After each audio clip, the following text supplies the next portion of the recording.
So the assignment that I gave my high school students was to write a series of 4 short haiku poems that distinctly say something about themselves, and then recite them to the class.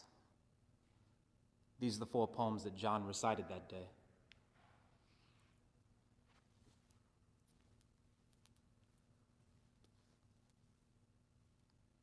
Speaking in a quiet, communicative way always came easy to me.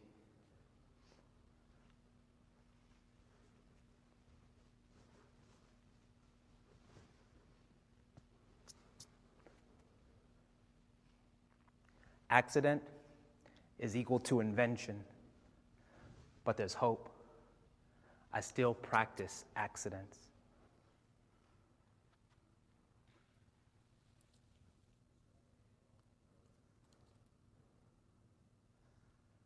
I restore antique radios. I like the way static feels in my palms.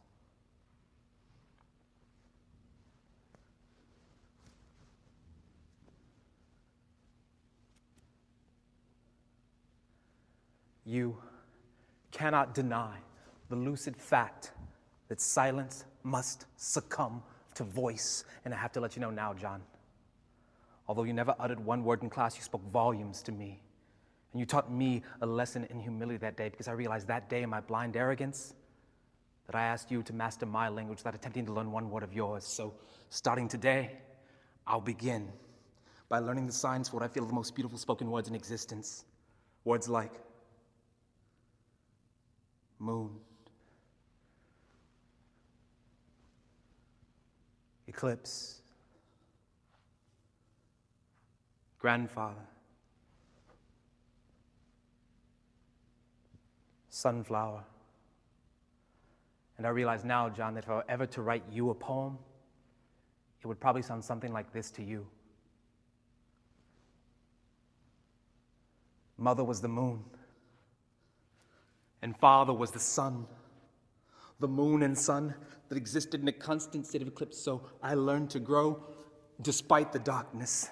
And I learned at an early age the power of spoken word. My mother's silence and my father's absence formed cave walls that my grandfather's words reverberated off of, like children dancing in a field of purple simply for the sake of purple. And it is true. Metaphorically speaking, I am that sunflower growing wildly in the alley adjacent to nothing. And although my petals extend upwards toward darkness, my roots extend deeply toward the warmth of all the voices that nourished me or didn't nourish me. So thank you, mute mother. Thank you, absent father. Thank you, beautiful, all-encompassing grandfather. And thank you, John, my silent, poetic student.